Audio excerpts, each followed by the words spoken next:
What's up, everybody? It's Luke James, not the singer. If you're looking to get your music reviewed, you can hit up this email that's right here.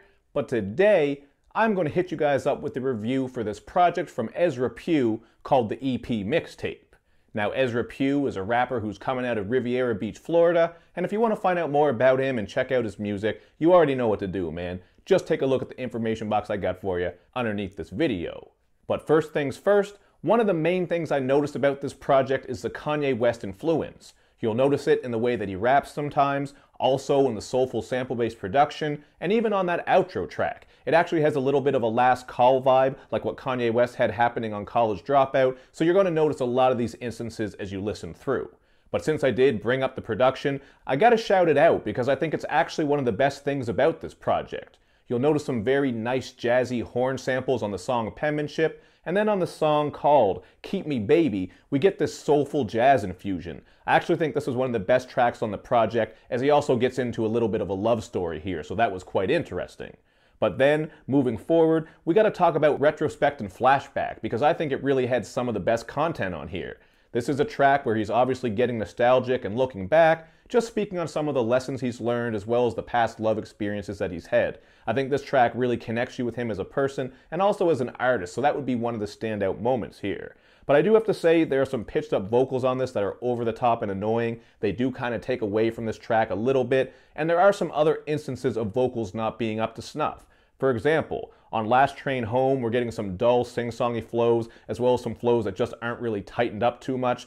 And of course, I gotta mention Lex JP's vocals. They actually sound alright, but the mixing isn't doing any favors here, and that amateur mixing is something you'll notice throughout this project. That's something I bring up a lot of times with these indie projects, but hey man, it is what it is. You gotta have that audio quality up to snuff if you really want to deliver a great project. Now, to move on, I gotta talk about some of the other vocal issues, because that's something that was very glaring about this project. It certainly comes up a lot of times. For example, on TICMI, you are getting some religious-based content that might be appreciated by people who have some faith, but it suffers from some very bad, cringeworthy singing vocals. You're gonna notice it right when you get into this track. But even worse than that might be the hook on the song called CHBLY. That every night there's a party, every night there's a party. Just sounds cringeworthy. I know I used that word already, but I'm going to use it again. It just reminds me of that song by Vic O called Everybody Have to Party. It's kind of a meme track. Look it up if you're not familiar. So, you know, this album also gets off to a rough start with Family Intro.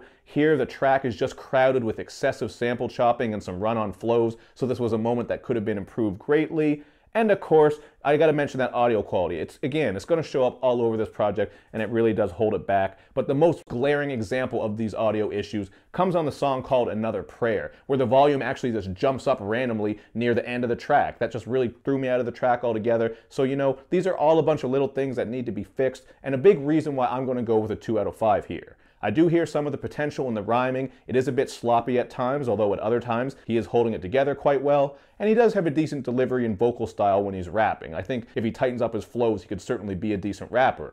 Sprinkle in some of the good content he gets into as far as his faith and also just some of his life stories. There's something to work with there. And the beats. But still, man, just the audio quality is a major issue here. Some of those vocal choices, mixing, I already talked about it. So 2 out of 5 feels fair to me, but you guys hit me up in the comments section to let me know what you think about it. You also want to make sure you check me out on all my social media sites so you can show me love and show me lots of it. Thank you for watching, everybody. I will see you next time.